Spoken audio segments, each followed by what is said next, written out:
Hello. Hello.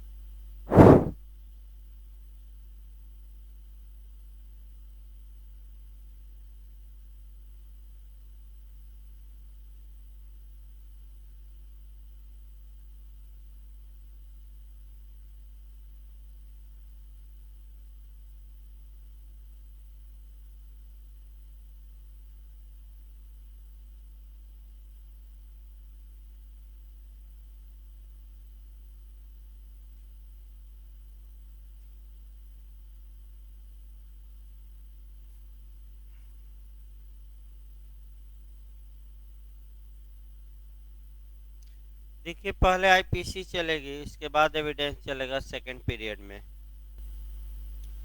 IPC आप लोग निकाल लीजिए और फिर एक बार आपका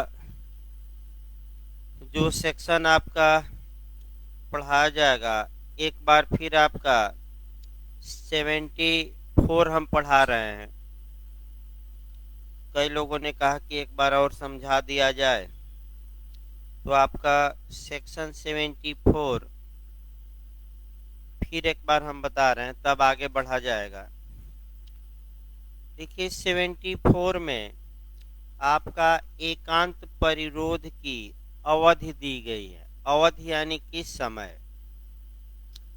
अब इसको आपको कोरिलेट करके पढ़ना है 73 से कि आखिर एकांत परिरोध की अधिकतम सजा कितनी दी जा सकती है। तो वह जो सजा थी वह आपका दी जा सकती है 3 माह। अधिकतम 3 माह की ही सजा दी जा सकती है, और वह भी एक मेजरमेंट या मापमान के अनुसार। और वह मापमान बताया गया था कि अगर कारावास का जो दंड दिया गया है 6 माह या उससे कम है, तो अधिकतम एकांत परिरोध की अवधि 1 मास तक हो सकती है। 6 माह से अधिक है किंतु 1 वर्ष तक का कारावास का दंड है, तो अधिकतम एकांत परिरोध की अवधि 2 माह हो सकती है। और 1 वर्ष से अधिक का दंड दिया गया है कारावास का, तो अधिकतम एकांत परिरोध की अवधि 3 माह हो सकती है। यानी कि हर हाल में 3 माह से अधिक ये अवधि नहीं होगी, कम हो सकती है। अब 74 ये बताएगा कि जो ये एकांत परिरोध की सजा दी गई है, आदेश दिया गया है, ये आदेश कैसे भुगता जाएगा। क्या ये जो समय है लगातार एकांतवास में अपराधी को रखा जाएगा कि टुकड़ों टुकड़ों में रखा जाएगा, ये 74 बताती है। यानी कि क्या लगातार 1 मास या 2 मास या 3 मास लगातार उसको रखा जाएगा कि पार्ट वाइज रखा जाएगा। तो जो टाइम है रखने का एक बार में अधिकतम, वह कौन सा सेक्शन बताता है। आईपीसी का सेक्शन 74। तो स्पष्ट आपका देखिए क्या बताया गया है बेयर एक्ट में। पहले फिर हम एक सीधा मन लेंगे। सीधा ये है कि एकांत परिरोध की जो अवधि होगी वह एक बार में अधिकतम कितना से अधिक नहीं होगी, 14 दिन। कितना दिन से अधिक नहीं होगी, 14 दिन से। और फिर आपका अगर अगली बार इतना दिन रखना है तो कम से कम उतना दिन का अंतराल देना पड़ेगा। यानी कि लगातार अगर 14 दिन उसे एकांतवास में रखा गया है, तो तुरंत आपका एकांतवास में नहीं रखा जाएगा। कम से कम 14 डेज का गैप दिया जाएगा। यानी कि कम से कम कितने का अंतराल दिया जाएगा, 14 दिन का। इसके बाद आपका एक और नियम बताया गया था जो इस बेयर एक्ट में नीचे दिया गया है, और वह दिया गया है कि अगर कारावास का जो दंड है वह 3 मास से अधिक का दिया गया है। फिर एक बार समझिए, अगर जो कारावास की सजा है अगर वह 3 मास से अधिक की है तो ऐसी दशा में जो एकांत परिरोध की अवधि होगी वह महीने के हिसाब से चलेगी और एकांत परिरोध 1 महीने में या 1 मास में अधिकतम कितना दिन हो सकता है? 7 दिन। और अगर अगली बार रखना है तो इस 7 दिन के बाद कम से कम उतना दिन यानी कि कम से कम 7 दिन का गैप या अंतराल देना होगा। ये बेयर एक्ट की भाषा है।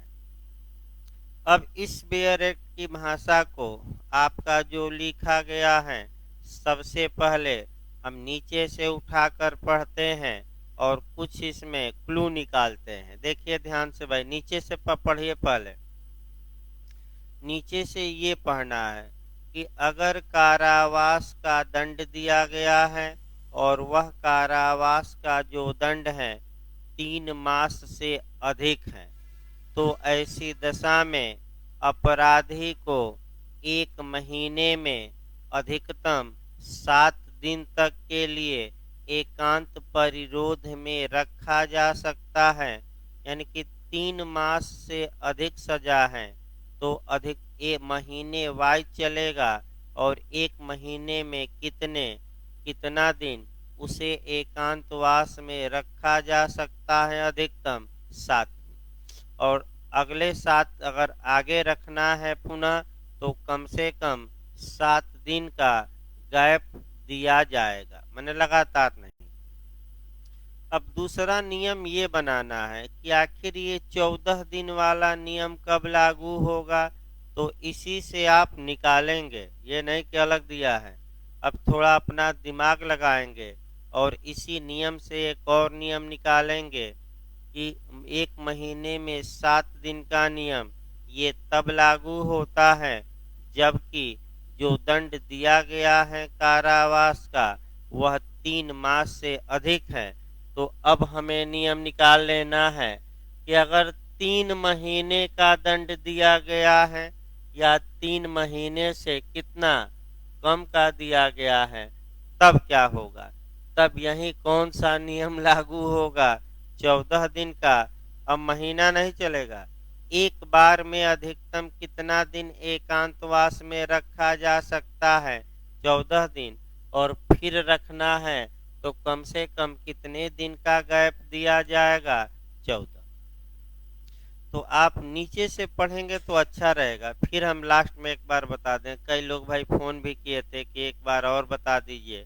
फिर हम एक बार लास्ट में बता रहे हैं, अगर कारावास का दंड दिया गया है 3 मास से अधिक का कारावास है तो 1 महीने में अधिकतम 7 दिन तक एकांत परिरोध में अपराधी को रखा जा सकता है और अगली बार जब रखना है तो कम से कम उतने दिन का अंतराल दिया जाएगा। लेकिन अगर दंड 3 मास का है या 3 मास से कम का दिया गया है तब नियम चेंज होगा। अब महीने के अनुसार नहीं चलेगा, किसके अनुसार चलेगा नियम? दिन के अनुसार। तो अधिकतम एक बार में लगातार कितने दिन तक एकांत परिरोध या एकांतवास में रखा जा सकेगा? तो अब 7 दिन न कहिएगा, कितना दिन? 14 दिन। और आगे रखना है तो कम से कम 14 दिन का और क्या देना पड़ेगा? अंतराल। तो इस प्रकार आपका 74 हो गया। आइए 75 चल रहा था और 75 में जितना कोरिलेट करके आपको लिखवाया बताया गया था एक क्वेश्चन कहीं गया नहीं है। अब 75 एक बार पढ़ा दिया जाए। आपका अभी बेयर एक छूटा था, सामान्य बातों में ही समय लग गया था 10 15 20 मिनट। देखिए भाई आपका 75 अभी आपका 75 जो सेक्शन है ये झारखंड में इस बार एपीओ में पूछा गया था कि पूर्व दोष सिद्धि आईपीसी में कहाँ दी गई है? प्रायर कन्विक्शन आईपीसी में किस सेक्शन में है, तो कौन सा सेक्शन मार्क कराएंगे, सेक्शन आपका 75। बताया भी गया था कल कि प्रायर कन्विक्शन जो होता है वह पनिशमेंट के मात्रा को इंक्रीज कर देता है, बढ़ा देता है। अतः ऐसी दशा में पूर्व दोष सिद्धि का साक्ष्य दिया जा सकता है। लेकिन ये 75 सेक्शन है, ये पूरी आईपीसी के लिए नहीं बना है, ये केवल 2 अध्यायों के लिए काम करेगा। ये अंदर से पूछ सकता है कि आईपीसी की धारा 75 के तहत जो प्रायर कन्विक्शन है वह किन किन अध्यायों में लागू होगा आईपीसी के, तो 2 अध्याय रट कर जाइएगा। कौन कौन चैप्टर, 12 और 17, यानी कि अध्याय 12 और अध्याय 17। अध्याय 12 में कूटकरण है सिक्कों इत्यादि का, और अध्याय 17 में संपत्ति के विरुद्ध अपराध हैं। इन 2 अध्यायों में ही 75 का नियम अप्लाई होगा। अब देखिए क्या कहा गया है। जो कोई व्यक्ति भारत में के किसी न्यायालय द्वारा इस संहिता के, यानी कि विदेशी न्यायालय द्वारा नहीं, एक और शब्द आ गया क्या, किस न्यायालय द्वारा, भारत में के किसी न्यायालय द्वारा यानी कि विदेशी न्यायालय द्वारा अगर वह सजा पाया है तो 75 लागू होगी कि नहीं, नहीं होगी। कहाँ सजा पाया हो, भारत के न्यायालय द्वारा कि विदेशी, कि दोनों, भारत के न्यायालय, भारत में के किसी न्यायालय द्वारा इस संहिता मतलब आईपीसी के अध्याय 12 यानी कि कूटकरण यानी कि नकली सिक्का इत्यादि बनाना, या अध्याय 17 यानी कि संपत्ति के विरुद्ध अपराध के अधीन 3 वर्ष या उससे अधिक की अवधि के लिए दोनों में से किसी भांति के कारावास से दंडनीय अपराध के लिए दोष सिद्ध ठहराए जाने के पश्चात उन दोनों अपराधों में से किसी, उन दोनों अध्यायों में से किसी अध्याय के अधीन उतनी ही अवधि के लिए वैसे ही कारावास से दंडनीय किसी अपराध का दोषी हो, तो वह हर ऐसे पश्चातवर्ती अपराध के लिए आजीवन कारावास से या दोनों में से किसी भांति के कारावास से जिसकी अवधि 10 वर्ष तक की हो सकेगी दंडित किया जाएगा।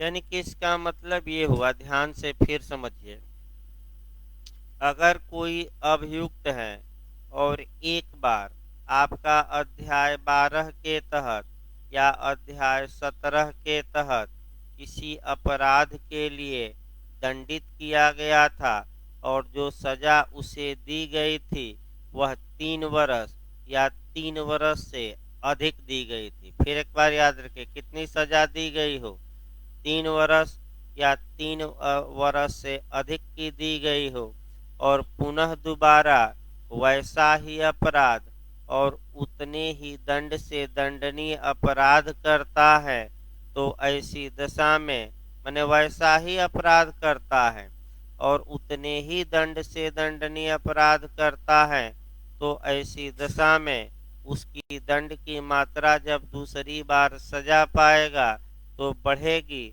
और अधिकतम कितना हो सकती है, आजीवन कारावास या 10 वर्ष तक का कारावास।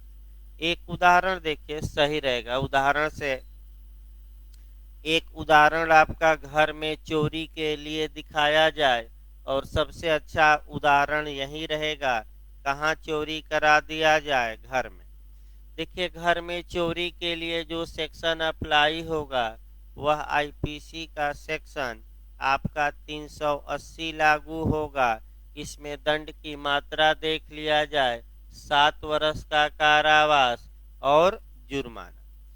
एक व्यक्ति है, घर में चोरी किया था पहली बार, और पहली बार चोरी किया तो न्यायालय कितनी सजा दे सकता था? 7 साल, लेकिन दिया कितना? 4 वर्ष।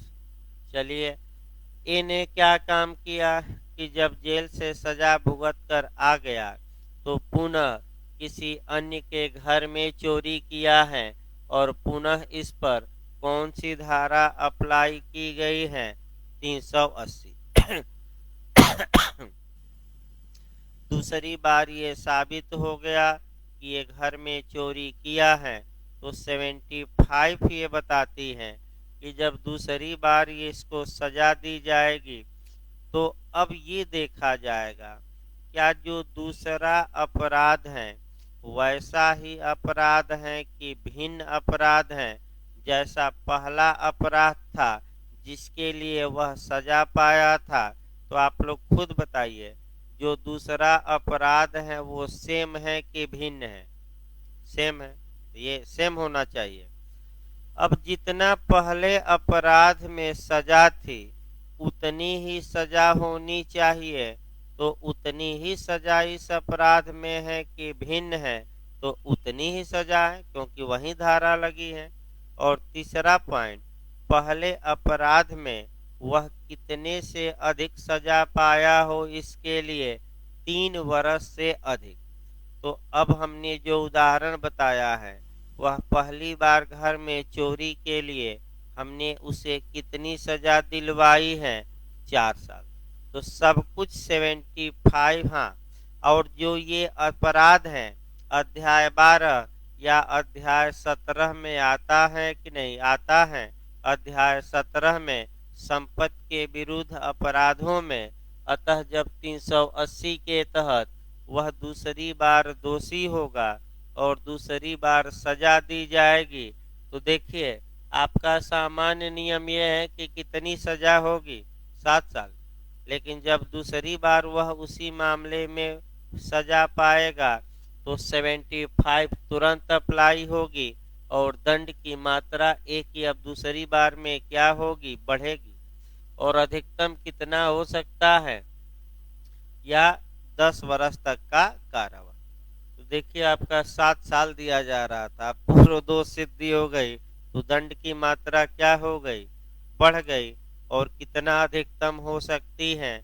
Life imprisonment. तो ये आपका 75 में अंदर तक बताया गया। लेकिन अब तक के इतिहास में केवल ऊपर से ही पूछा गया है कि पूर्व दोष सिद्धि आईपीसी में कहाँ दी गई है, तो आपका 75 आया था। लेकिन अंदर से भी पूछ सकता है, तो अंदर से भी आपको याद रखना है। अब आइए आईपीसी को आगे बढ़ाया जाए।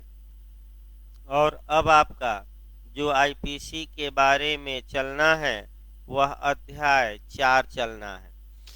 यहाँ से आपका लिखवाते भी रहना है क्योंकि जो नोट्स आपको प्रोवाइड कराया गया है मुख्य रूप से कई लोगों को, उसमें आपका 75 तक ही लिखा गया है। तो आपका हेडिंग डाल लीजिए, तो भाई कॉपी अलग बना लीजिए, अब अलग कॉपी बना लीजिए। और पहले तो छोटी छोटी जो बातें हैं वे बातें देखना है, और आपका इसके बाद आपका कैसे क्वेश्चन बना है तमाम चीजें पढ़नी है। देखिए अलग कॉपी बना लीजिए ताकि आपका प्री के लिए अलग और मेंस के लिए अलग, क्योंकि अब ये चलेगा तो लगातार आपका सुबह वाले पीरियड में भाई बता दिया जाए क्रैश कोर्स नहीं चलेगा उत्तराखंड के लिए, शाम को चल रहा है, मैंने शाम वाले बैच में चल रहा है। तो सुबह वाले बैच में आपका मैंने यूपी जे के लिए क्रैश कोर्स चलेगा, क्योंकि दोनों टाइम क्रैश कोर्स चलाना मुश्किल है।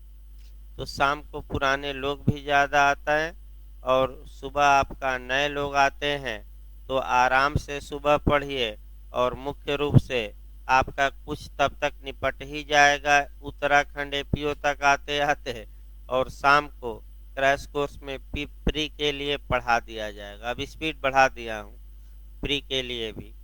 तो देखिए आपका चैप्टर 4 पहले तो अभी लिखिए ना, हम लिखवाते रहेंगे, पहले समझिए उसके बाद लिखवाया जाएगा। देखिए चैप्टर 4 जब भी पढ़िए आपका क्या क्या पढ़ना है चैप्टर 4 के साथ। कैसा यूपी में क्वेश्चन बना है, इंटरव्यू में कैसा क्वेश्चन बना है, आपका बिहार में इस पर कैसा क्वेश्चन बना है, ये तमाम बातें एक एक करके जाननी है। तो जब भी आप सेवन मैंने चैप्टर 4 पढ़िए तो चैप्टर 4 के साथ कौन कौन सा सेक्शन अप्लाई करना है वह भी देखना है। तो एक होता है आपका अध्याय 4 में साधारण अपवाद दिए गए हैं या जनरल एक्सेप्शन।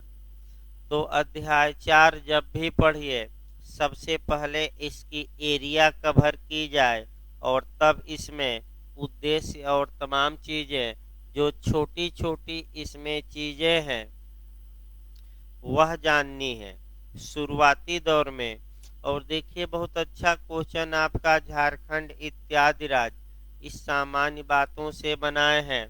तो एक तो अध्याय 4 हम देखेंगे क्या है, इसके बाद अध्याय 4 के बाद अध्याय 4 में है क्या, तो अध्याय 4 में साधारण अपवाद है, जनरल एक्सेप्शन है, साधारण अपवाद है, ये हम देखेंगे। तो साधारण अपवाद जब भी पढ़िए तो एक आपका तुरंत शब्द पढ़ना है स्पेसिफिक या विशिष्ट अपवाद क्या होते हैं, बिहार में टाट में भी पूछा गया था। फिर आपका विशिष्ट अपवाद के बाद आपका देखना है कि साधारण अपवाद क्या है, ये हमें देखना है। फिर साधारण अपवाद देने का उद्देश्य क्या है, यानी कि ये क्यों दिया गया है।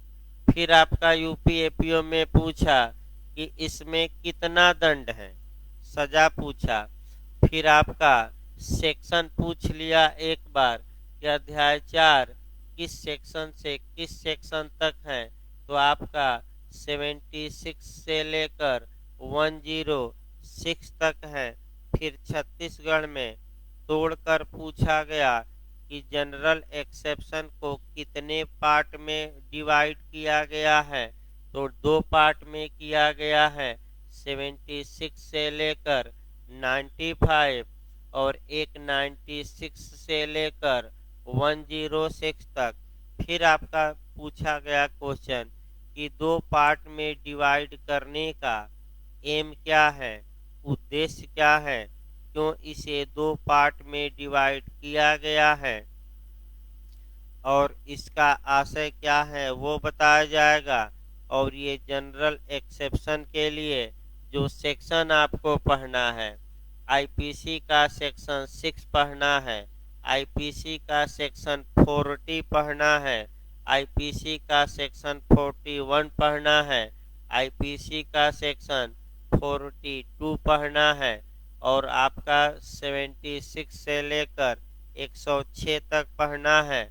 फिर साक्ष्य अधिनियम का, यानी कि साक्ष्य अधिनियम की भी एक धारा पढ़नी है, अभी बिहार में पूछी भी गई थी और वह धारा कौन है, 105, यानी कि द इंडियन एविडेंस एक्ट 1872 क्या सेक्शन 105 भी पढ़ना है। आइए देखा जाए आपका जनरल एक्सेप्शन या साधारण अपवाद। पहला तो आप ये जानिए कि साधारण अपवाद क्या होते हैं, यानी कि जनरल एक्सेप्शन किसे कहा जाएगा। जहां तक साधारण अपवाद की बात है, साधारण अपवाद को कहीं भी डिफाइन नहीं किया गया है।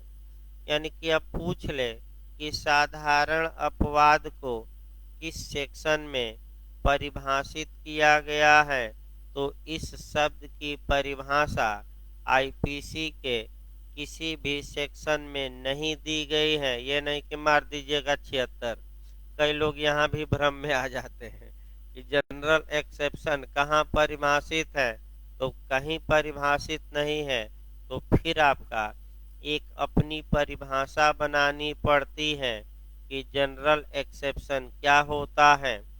तो साधारण अपवाद वे बचाव है जहाँ की यदि अभियुक्त इन बचावों को कोर्ट में साबित कर देता है तो उसे दोष मुक्त किया जाएगा, यानी कि वह दोष मुक्ति का यानी कि एक्विटल का हकदार होगा। फिर एक बार देखिए, साधारण अपवाद वे डिफेंस है, वे साधारण अपवाद वे बचाव है जहाँ की यदि कोई अभियुक्त इनको कोर्ट में प्रूफ कर देता है तो वह दंड से बच जाएगा, अर्थात उसे कोई सजा नहीं दी जाएगी, अर्थात उसे एक्विटल कर दिया जाएगा, अर्थात उसे बाइज्जत बरी कर दिया जाएगा या संदेह का लाभ दे दिया जाएगा,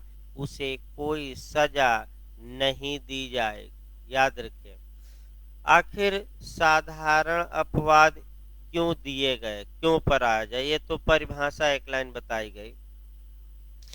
जनरल एक्सेप्शन दिए जाने के पीछे आखिर रीजन क्या है, कारण क्या है, आखिर क्यों ऐसे प्रावधान रखे गए कि जहां अभियुक्त अपना मामला अगर इनमें सेट कर देता है तो ऐसी दशा में वह कोई दंड नहीं पाएगा। इसके लिए हमें इतिहास में जाना पड़ेगा और एकदम से आपका एंशिएंट से उठाना पड़ेगा, यानी कि इस कंसेप्ट को जानने के लिए आप कहाँ से उठाकर पढ़ेंगे, एकदम प्राचीन इतिहास से। देखिए, प्राचीन इतिहास, प्राचीन काल में ये माना जाता था कि जिस व्यक्ति ने कोई कार्य किया है, कोई एक्ट किया है, उसका इंटेंशन भी, उसका मेंसरिया भी, अर्थात उसका दुराशय भी उस कार्य को करने का रहा होगा। अर्थात इसका मतलब ये हुआ कि कार्य पर ध्यान दिया जाता था, इरादे या इंटेंशन या आशय पर ध्यान नहीं दिया जाता था, और अतः ऐसी दशा में चाहे बालक अपराध किया हो, चाहे 2 बूंद वाला अपराध किया हो, यानी कि मत व्यक्ति का मतलब हुआ नशे वाला व्यक्ति अपराध किया हो, यानी कि मतत्ता में अपराध किया हो, या आपका बालक अपराध किया, पागल अपराध किया, भूल में अपराध हो गया, अपने बचाव में आपने किसी को मारा, तो ये कोई बचाव नहीं था और ये माना जाता था कि आपने अपराध किया और उसके लिए आप सजा के हकदार होंगे। यहाँ तक कि मानव को भी दंडित किया जाता था, जानवरों को भी किया जाता था, निर्जीव वस्तुओं को, पशु पक्षियों को भी, यानी कि एक लाइन में सबको सजा दे दी जाती थी। मात्र किस आधार पर, कार्य के आधार पर, इरादे से कोई मतलब नहीं था। धीरे धीरे समाज का विकास हुआ, समाज की सोच का विकास हुआ, समाज सभ्यता की ओर जाने लगा और आज भी कानून में लगातार बदलाव हो रहे हैं और एक मैक्सिम काम करना शुरू की, एक्टस नॉन फैसिटरियम नाइसी मेंस सिटरिया, यानी कि मात्र कार्य किसी व्यक्ति को दोषी नहीं बनाता जब तक कि उसका आशय उस कार्य को करने का न रहा हो। यानी कि लगभग 13वीं और 14वीं शताब्दी में एक सूक्ति या एक मैक्सिम या एक कहावत कहिए, ये प्रचलन में कानून में आई, एक्टस नॉन फैसिटरियम नाइसी मेंस सिटरिया, यानी कि मात्र कार्य के आधार पर किसी को सजा न दी जाए जब तक कि उस कार्य को करने का उसका इंटेंशन, इरादा, मेंसरिया न हो। तुरंत झारखंड का एक क्वेश्चन निकाला जाए कि अपराध के लिए क्या आवश्यक है। एक टसरिया यानी कि आपराधिक कार्य, दूसरा मेंसरिया यानी कि आपराधिक मनः स्थिति या दुराशय कहिए, दोनों, इनमें से कोई नहीं। तो ये मैक्सिम क्या बता रही है, क्या क्या आवश्यक है, एक्टस रिया की मेंस रिया की, दोनों दोनों। ये आपका 13वीं शताब्दी में ये मैक्सिम क्रिमिनल लॉ में धीरे धीरे प्रवेश की और धीरे धीरे सबसे पहले बालकों को बचाव दिया गया और ये माना गया कि भाई बालक में तो आपका दुराशय होता ही नहीं, अतः अगर कोई बालक अपराध करता है तो उसे सजा न दी जाए।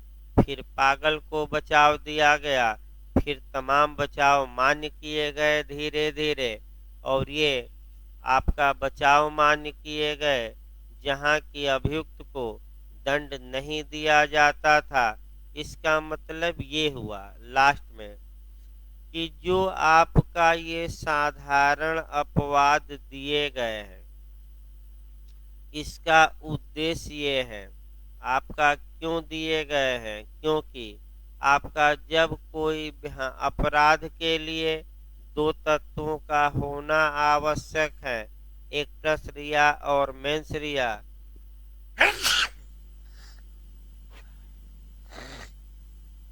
यानी कि आपराधिक कार्य और आपराधिक आशय।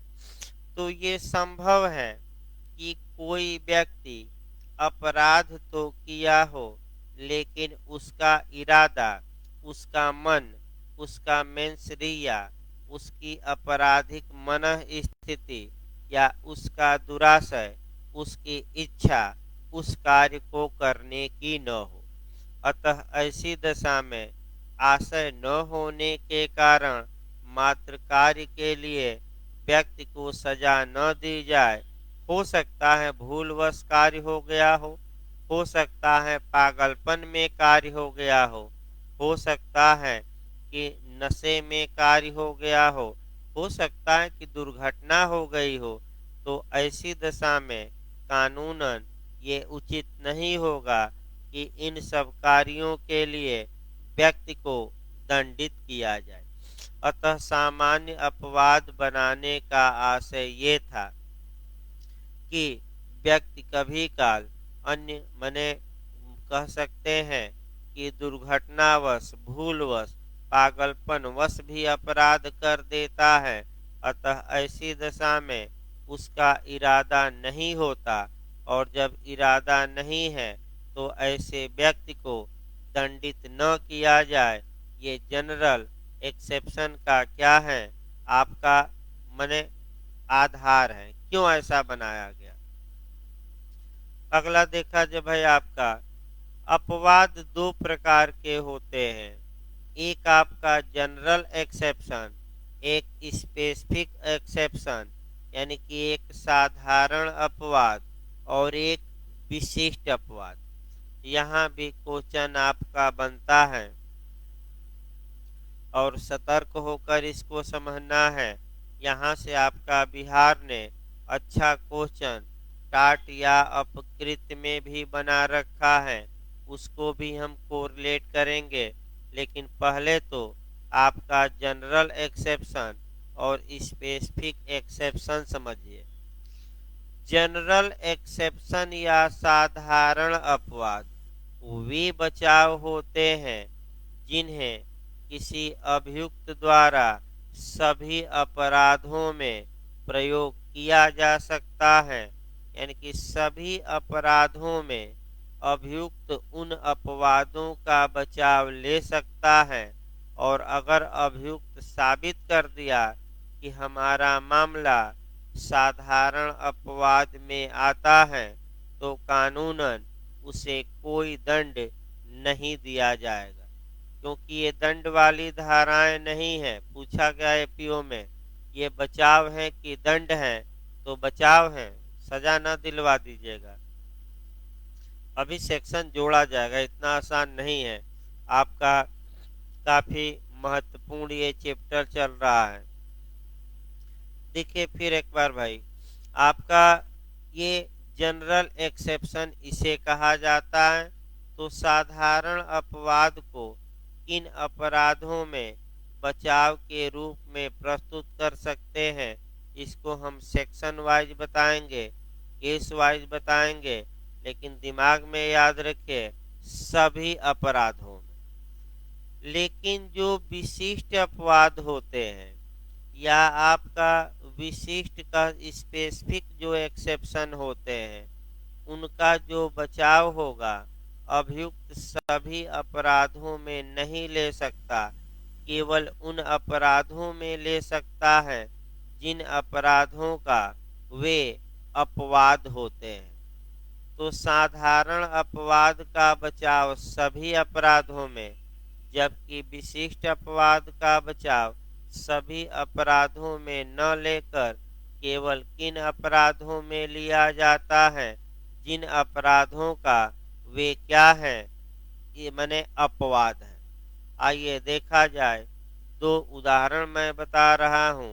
पहला 499 आईपीसी 499 और दूसरा उदाहरण मैं बताऊंगा सेक्शन 300, यानी कि जो मर्डर को परिभाषित करती है।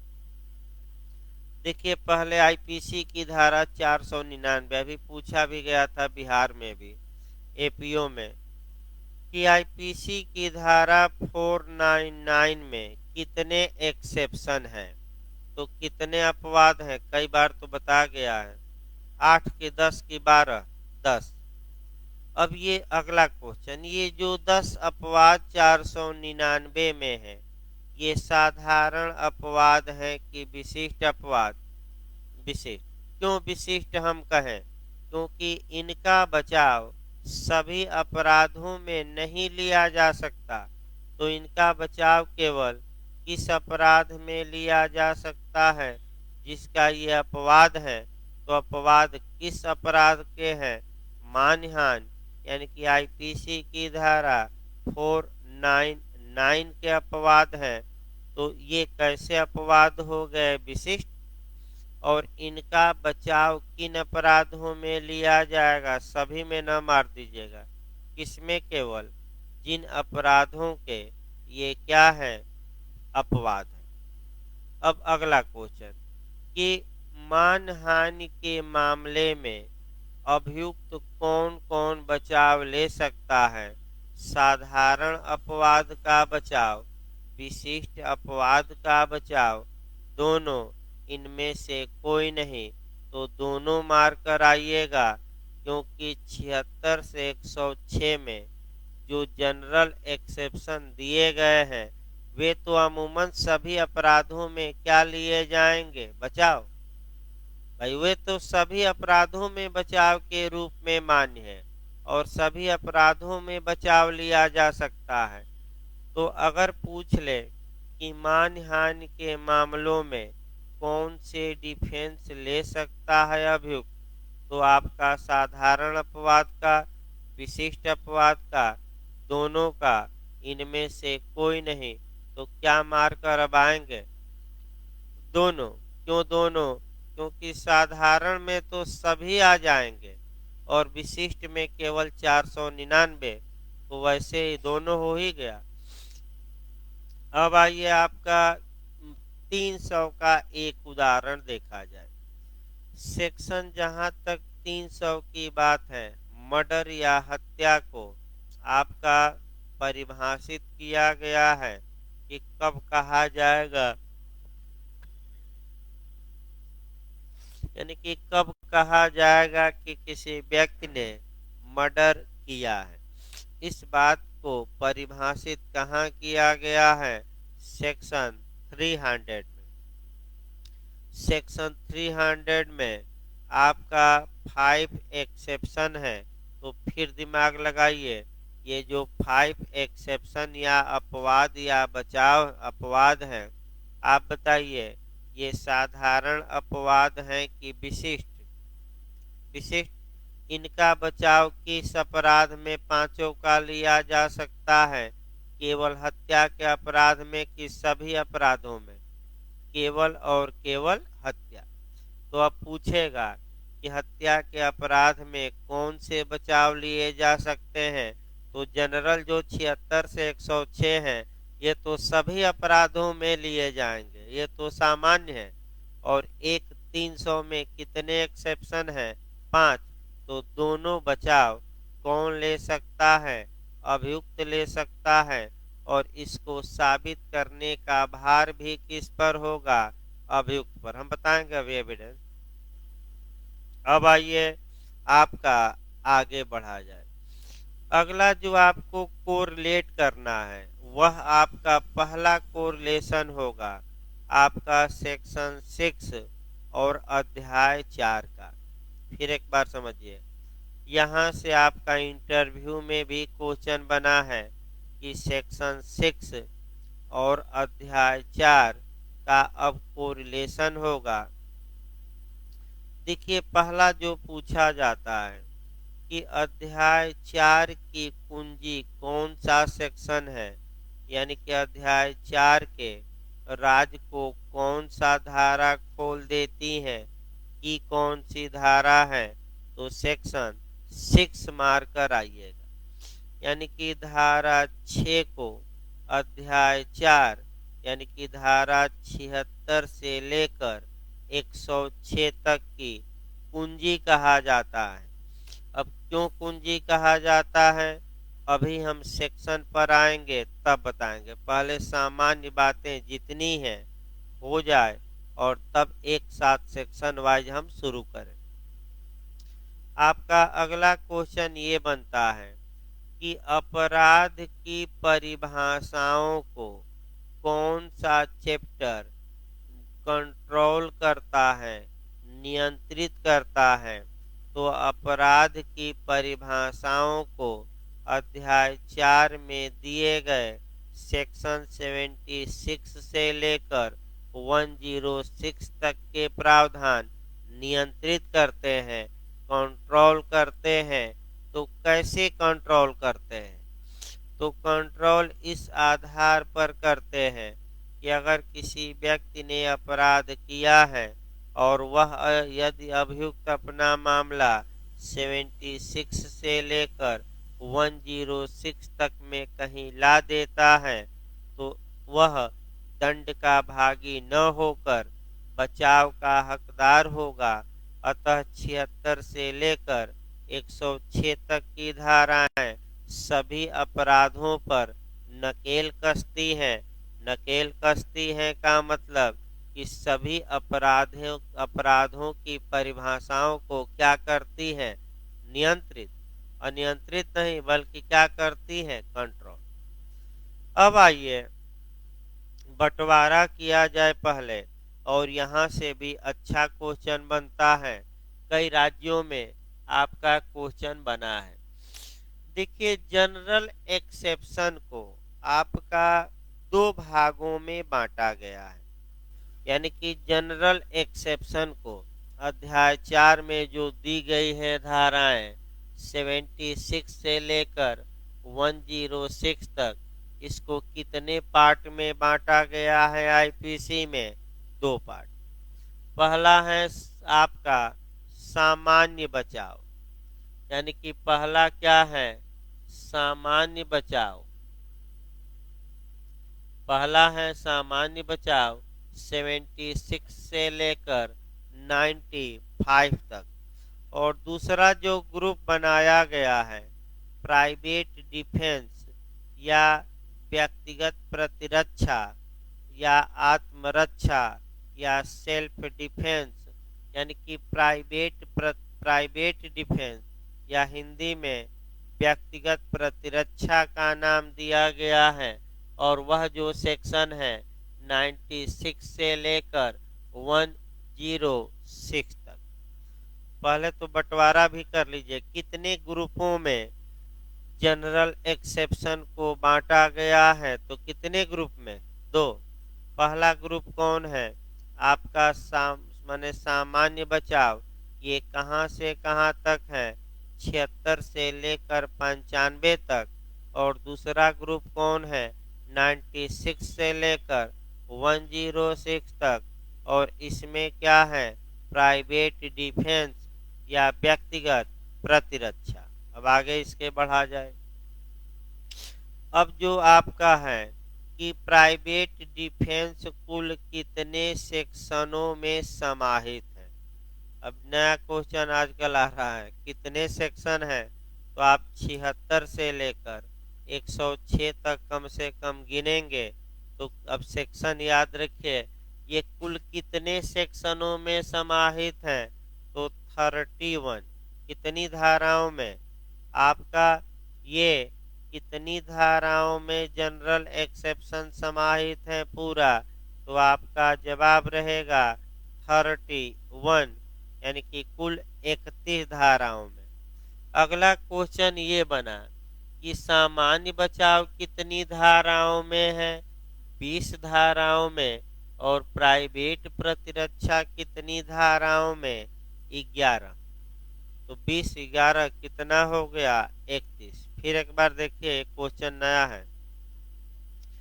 जनरल एक्सेप्शन कुल 31 सेक्शनों में आईपीसी में समाहित है, और ऐसी दशा में आपका जो 20 सेक्शन है 20 धाराएं हैं वो सामान्य बचाव से संबंधित है, और जो 11 धाराएं हैं ये प्राइवेट प्रतिरक्षा से।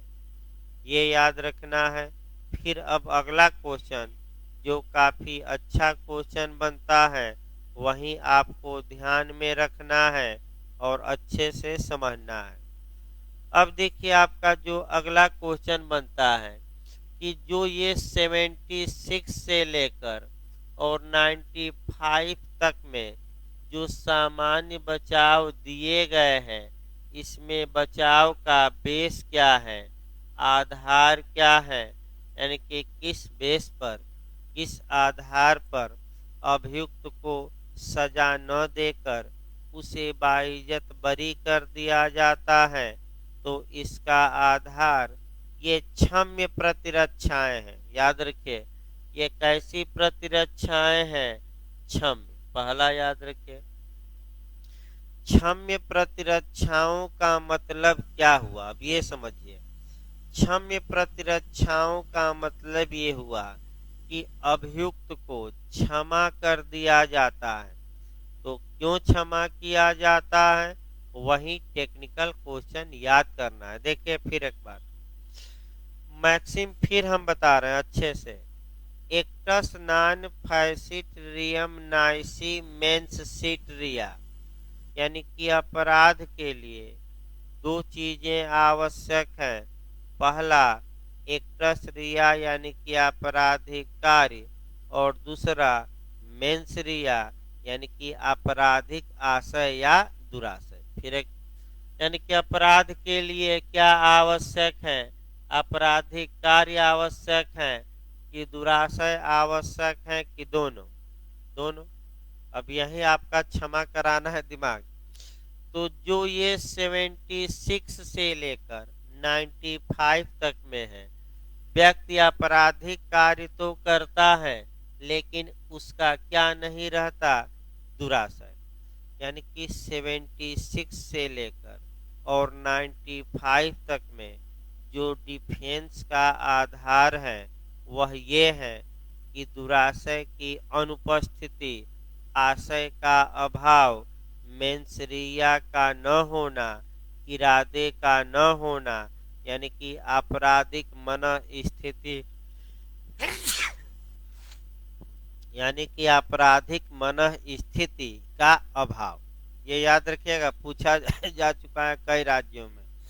तो अगर आपका अलग दे क्वेश्चन कि 76 से लेकर 95 तक में डिफेंस का बेस क्या है, तो आप एक ही देखिएगा आपराधिक मन स्थिति की अनुपस्थिति, यानी कि मेंस रिया का न होना। ये याद रखिएगा किसका न होना, मेंस रिया। यानी कि एक्टस रिया है, यानी कि व्यक्ति ने आपराधिक कार्य किया लेकिन उसका इरादा उस कार्य को करने का नहीं था। अतः ऐसी कंडीशन में सेक्शन 76 से लेकर 95 अभियुक्त को क्या देती है? बचाव। लेकिन आगे बढ़ा जाएगा, लेकिन अभी ना लगाए क्योंकि बहुत आपका लंबा चल जाएगा और टेक्निकल हो जाएगा। आगे हम बताएंगे। अब आइए दूसरा आपका बना, जैसे कि एक उदाहरण यहाँ बना दिया जाए, ताकि उदाहरण हमें ये बनाना है कि आपका एक बच्चे का ही देखा जाए। एक 6 वर्षीय बच्चा है, बी को चांटा मारता है, तो ऐसी दशा में 82 कहती है कि बी जो 6 वर्षीय बच्चा है वह कोई अपराध नहीं किया है, क्योंकि वह उसका इरादा उस कार्य को करने का नहीं था। यानी कि उसकी बुद्धि इतना भी परिपक्व नहीं है कि वह अपने आशय को समझ सके। और चूंकि बच्चा कितने से कम है, 7 साल से कम है, तो कौन सी धारा बच्चे के कार्य को क्षम्य बनाती है, एक्सक्यूज करती है? कौन सी धारा? 82। इसलिए क्षमा किया जाता है। अब आइए आपका जो प्राइवेट प्रतिरक्षा है, या व्यक्तिगत प्रतिरक्षा, या आत्मरक्षा, या सेल्फ डिफेंस कहिए, यानी कि कुल मिलाकर प्राइवेट डिफेंस, ये दिया गया है आपका 96 से लेकर 106 तक। ये टोटल 11 सेक्शनों में समाहित है। और इसमें अभियुक्त को क्यों बचाव दिया जाए? तो इसमें जो अभियुक्त को बचाव दिया जाता है वह इसलिए दिया जाता है कि अभियुक्त का जो कार्य होता है वह जस्टिफाई होता है। जस्टिफाई मतलब कि न्यायानुमत होता है। न्यायानुमत मतलब उचित होता है। उचित मतलब रीजनेबल होता है। यानी कि इसका मतलब ये हुआ कि अभियुक्त अपराध तो करता है, लेकिन अभियुक्त ये दिखाता है कि हजूर जो हमने किया वह कोई गलत कार्य नहीं किया। यदि आप भी हमारी कंडीशन में रहते तो वही करते जो मैंने किया।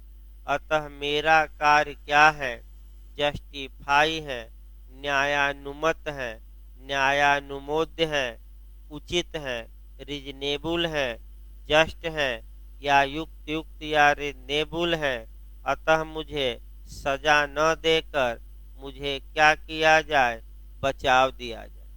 एक उदाहरण इस पर देखिए, ताकि कार्य उचित था कि नहीं इस पर हमें देखना है। अब एक उदाहरण हम सामाजिक भी बताते हैं, क्योंकि कानूनी उदाहरण तो पढ़ने ही आ गए। सामाजिक उदाहरण पर ध्यान दीजिए। एक आपका कहानी शुरुआती दौर में ही पढ़ाई जाती थी, डॉक्टर वाली, और इससे एक सबक भी मिलता है। देखिए डॉक्टर वाली हम कहानी बता रहे हैं। एक डॉक्टर साहब थे और काफी नामी गिरामी थे। एक व्यक्ति अपने पुत्र को लेकर डॉक्टर साहब के पास इलाज के लिए गया। डॉक्टर साहब उस समय टेनिस खेल रहे थे और इलाज से मना कर दिया गया, और वह उस व्यक्ति का जो पुत्र है बीमारी से तड़प तड़प कर मर गया। तत्पश्चात एक दिन डॉक्टर साहब के बेटवे का बर्थडे था, और डॉक्टर साहब का जो बेटवा था वह आपका मैंने शौकीन था सांप पालने का। सांप पाला था। मित्र मंडली आई थी और सांप मैंने मित्रों को पकड़ पकड़ कर दिखा रहा था। तो एक सांप का मुख पकड़ा और थोड़ा जोर से दाब दिया।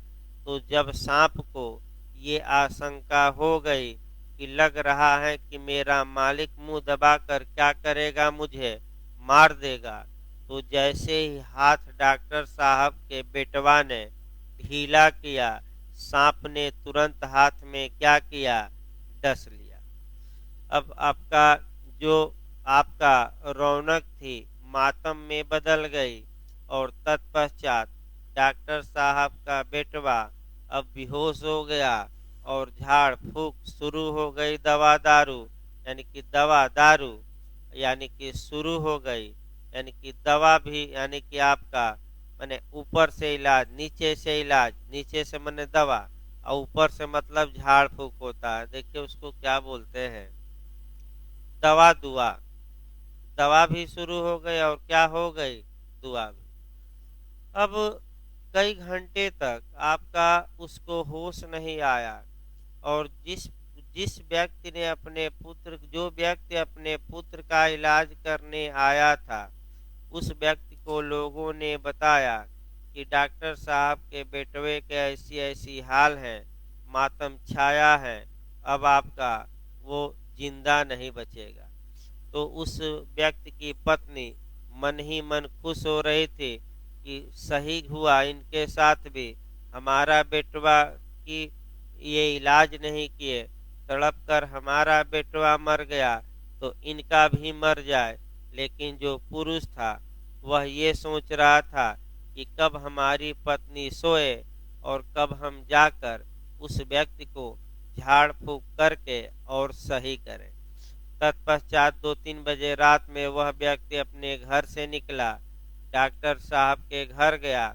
घर जाकर देखा उनके पुत्र को और झाड़ फूंक करना शुरू किया। तत्पश्चात 1-2 घंटे बाद पुत्र को होश आ गया और जैसे ही होश आया वह आदमी वहां से तुरंत किसी किसी से बताए बिना रफू चक्कर हो गया, वहां से गायब हो गया। तत्पश्चात तब हुआ कि कौन था, तो धीरे धीरे तो राज खुल ही जाता है। यानी कि ये कहानी दो मामलों में अहम है। पहले मामले में इसलिए अहम है कि जब सांप को ये युक्ति उचित या न्यायानुमोद्य या उचित आशंका हो गई कि मालिक हमें क्या करेंगे, मुंह दबाकर मार देंगे, तो सांप ने काट कर कोई गलत कार्य नहीं किया। सांप का कार्य क्या माना जाएगा, जस्टिफाई, न्यायानुमत या उचित। दूसरा ये सबक मिलता है कि ये न जानिए कि भाई हमारा इससे कोई काम ही नहीं पड़ेगा, कब आवश्यकता किस व्यक्ति की पड़ जाएगी कोई नहीं जानता। कब आवश्यकता, क्योंकि देखिए डॉक्टर साहब इसी घमंड में थे कि हमें तो किसी की आवश्यकता नहीं है, ये मरियल आदमी हमारे किस काम का। लेकिन वही मरियल आदमी क्या किया, अंत में काम आया। तो यानी कि किसी भी व्यक्ति को कमतर आंकना आपका कह सकते हैं मूर्खता होगी। अब ये कोई कहे कि ये लड़का भाई क्या बनेगा और कहीं सेलेक्ट हो गया तो फिर अपना मने 56 इंची का सीना लोग फुला लेते हैं कि हमारा तो बहुत अच्छा मित्र था। तो ऐसा मने संबंध बनाए रखिए ताकि समय आने पर आप क्या कर सकें, भाई बात भी कर सके। एकदम संबंधों को तार तार न कर दीजिए, कहने का मतलब ये रहा। और नैतिकता का भी कुछ क्या करिए पालन, केवल पैसा पैसा पैसा पैसा ही सब कुछ नहीं है। तो ये कहानी अब आइए पूरा आइए क्वेश्चन देखिए भाई जो अन्य राज्यों में बना है। अगर आपका 76 से लेकर 95 तक में केवल बचाव का आधार पूछे तो तब मार कर आना है दुराशय का अभाव या दुराशय की अनुपस्थिति या आपराधिक मनः स्थिति की अनुपस्थिति। और अगर आपका 96 से लेकर 106 तक में बचाव का आधार पूछे तो वहां आपका सही करके आना है कार्य का क्या होना, न्यायोचित होना, न्यायानुमोद्य होना। अब देखिए एक बार क्या दिया है कि साधारण अपवाद में बचाव का आधार क्या है, यानी कि इसका मतलब कि वह पूरा में पूछना चाहता है, कहाँ से लेकर कहाँ तक, 76 से लेकर कहाँ तक, 106।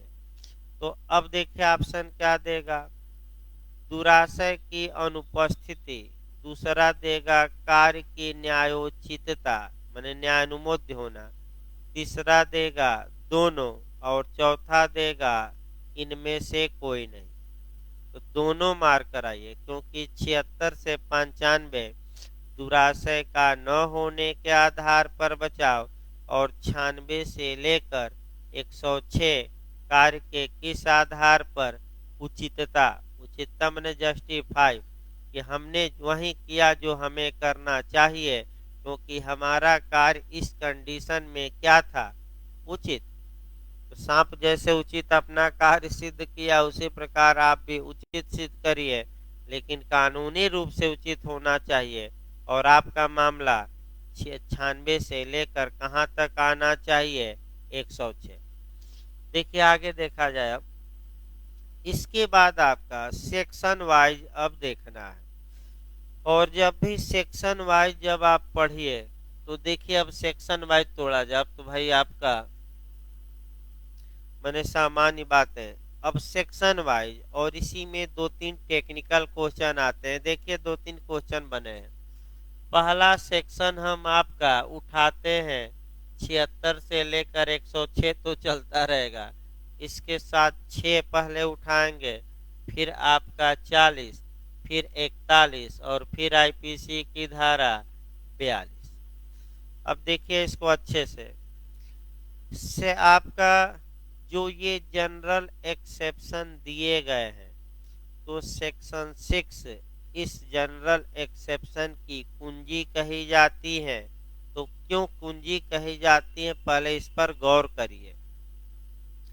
सेक्शन जो 6 है ये स्पष्ट रूप से बता रहा है कि जो अध्याय 4 में धारा 176 से लेकर 106 तक के बचाव है, वो जितने भी अपराध हैं, सभी अपराधों में, सभी अपराधों के अपवादों में, सभी अपराधों के परंतुकों में, और सभी दंडों में शामिल माने जाएंगे। अर्थात ये माना जाएगा कि जितने अपराध दिए गए हैं सबके नीचे आपका 76 से लेकर 106 लिखा गया है, भले वहां उसे दोहराया न गया हो। तो बताइए जैसे कि आपका 378 में चोरी परिभाषित की गई है, तो क्या चोरी के मामले में इनका बचाव लिया जा सकता है कि नहीं लिया जा सकता है, क्योंकि कौन सा सेक्शन कहता है कि सभी अपराध में ये लिखे हुए माने जाएंगे, भले लिखे न गए हों। तो 6। अतः अध्याय 4 की कुंजी कौन सी धारा हो गई, 6। इसीलिए कुंजी है कि किस अपराध में, सभी अपराध। अब समस्या ये आई कि आखिर ऑफेंस या अपराध को आईपीसी में कहाँ स्पष्ट किया गया है, तो किस धारा में अपराध को स्पष्ट किया गया है, धारा 40 में। तो अपराध का मतलब कौन से अपराध, जो आईपीसी के तहत दिए गए हों, जो स्पेशल लॉ के तहत दिए गए हों, और जो लोकल लॉ के तहत, स्थानीय विधि के तहत दिए गए हों, लोकल लॉ के तहत। तो अपराध मतलब क्या बताया गया था, क्या मारेंगे, केवल आईपीसी की, विशेष विधि के, स्थानीय विधि की, सभी। हाँ सभी। ये कौन सी धारा है आईपीसी की, 40। अब आइए, चूंकि धारा 6 कहती है कि सभी अपराधों में बचाव लिया जाएगा, और अपराध को आईपीसी की किस धारा में स्पष्ट किया गया, 40। अपराध का मतलब कौन कौन, आईपीसी के तहत अपराध, स्पेशल लॉ, और कौन। अब ये क्वेश्चन बहुत अच्छा आया है कि जनरल एक्सेप्शन का बचाव किन अपराधों में। तो जो ये नियम नहीं जानेगा केवल आईपीसी मारकर आ जाएगा, लेकिन आईपीसी नहीं, आईपीसी में भी जितने स्पेशल लॉ है, SC ST एक्ट हुआ, आयु अधिनियम हुआ, सब, पास्को एक्ट हुआ, या जुनाइल जस्टिस एक्ट, सब में आपका आईपीसी के तहत अपराधों में तो मान्य ही है। स्पेशल लॉ और लोकल लॉ के तहत भी ये अपवाद मान्य है, यानी कि उनमें भी ये बचाव लिया जा सकता है। तो तुरंत आ जाइए, आखिर विशेष विधि होती क्या है और विशेष विधि की परिभाषा किस धारा में। तो एक सेक्शन आगे बढ़ जाइए, स्पेशल लॉ आईपीसी की किस धारा में, 41। लोकल लॉ किस धारा में, 42। यानी कि अब आपका केस सही जाना है और आपका केस जो पढ़ना है, किंग वर्सेज तुष्टि पद मंडल। किंग वर्सेज तुष्टि पद मंडल ये केस है। इस केस में उड़ीसा उच्च न्यायालय ने ये स्पष्ट रूप से बता दिया कि जो ये 76 से लेकर 106 तक में जो साधारण अपवाद दिए गए हैं, इनका बचाव आईपीसी के तहत अपराधों में भी, विशेष विधि के तहत अपराधों में भी और स्थानीय विधि के तहत अपराधों में भी, अर्थात तीनों में लिया जा सकता है। केस याद रखना है, कौन सा केस है, किंग वर्सेज तुष्टि पद मंडल। तुष्टि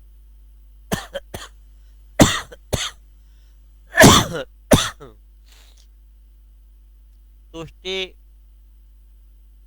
पद मंडल ये उड़ीसा का 1951 का केस है, 1951। इसको लिखवा देंगे।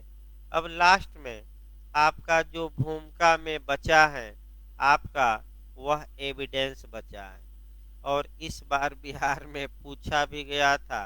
अब आइए, अब एविडेंस देखिए भाई।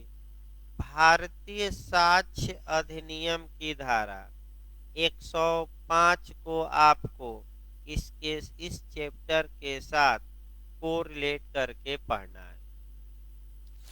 भारतीय साक्ष्य अधिनियम की धारा 105 ये स्पष्ट बता देती है कि अगर कोई अभियुक्त अपना बचाव लेता है साधारण अपवाद का, किसी परंतु का, किसी अपवाद का, या कम दंड में हमारा मामला आ जाए, तो इस बात को न्यायालय में प्रूफ या साबित या प्रमाणित करने का दायित्व या भार किस पर होगा, अभियुक्त पर ही होगा कि अभियोजन पर, अभियुक्त पर।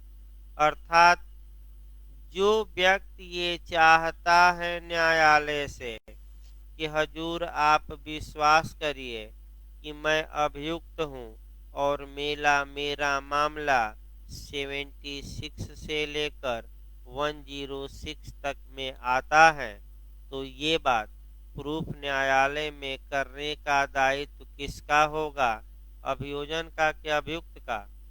अभियुक्त का एविडेंस की कौन सी धारा में, 105 में, और न्यायालय उपधारणा किए रहेगा कि ऐसी कोई कंडीशन विद्यमान नहीं थी। तो अभियुक्त को, जैसे एक उदाहरण लास्ट में आपका दे दिया जाए, लास्ट लाइन, ए एक अभियुक्त है, बी को लाठी से मारकर उसका पैर तोड़ दिया है। अब ए को कोर्ट में पेश किया जाता है। अब ए मौन रहे, कोई दिक्कत नहीं है, मौनी बाबा बने रहे, उनके वकील बोल ही रहे हैं, लेकिन ए चाहता है कि वह अपना बचाव आईपीसी की धारा 84 में ले ले, यानी कि आईपीसी की धारा 84 में ले ले। तो ऐसी दशा में अब अनसाउंड, यानी कि ए को यह न्यायालय में साबित करना होगा कि हजूर जिस समय मैं बी को लाठी मार रहा था उस समय मैं अनसाउंड माइंड था, यानी कि मैं चित्त विकृत था, यानी कि आसान भाषा में मैं पागल था, 84 वाला था, अतः मुझे बचाव दिया जाए। अब ये बात साबित करना कि मैं उस समय पागल था, अभियोजन पर नहीं होगा, किस पर होगा, अभियुक्त पर, और ये कौन सी एविडेंस की धारा है? 105। यानी कि कुल मिलाकर लास्ट लाइन ये रहा कि 76 से लेकर 106 तक में मामला सेट करने का दायित्व एविडेंस की धारा 105 के तहत एक्यूज्ड पर होता है, न कि प्रोसिक्यूशन पर। तो इस प्रकार आपका जितनी सामान्य बातें थी, काफी महत्वपूर्ण भी हैं ये बातें इंटरव्यू के लिए, प्री के लिए और जानकारी के लिए भी। तो रेस्ट ले लीजिए 15 मिनट का, तब एविडेंस चलेगा भाई। यानी कि 15 मिनट के ब्रेक के बाद एविडेंस चलेगा। कल भाई सुबह का क्लास बंद रहेगा, मैं बता दूं, रविवार है, शाम की क्लास चलाई जाएगी, क्योंकि भाई समय नहीं है। आपका उत्तराखंड कम से कम 25-30 आपका मैंने धाराएं खींचती रहे। तो कल सुबह का क्लास ऑफ रहेगा। हाँ,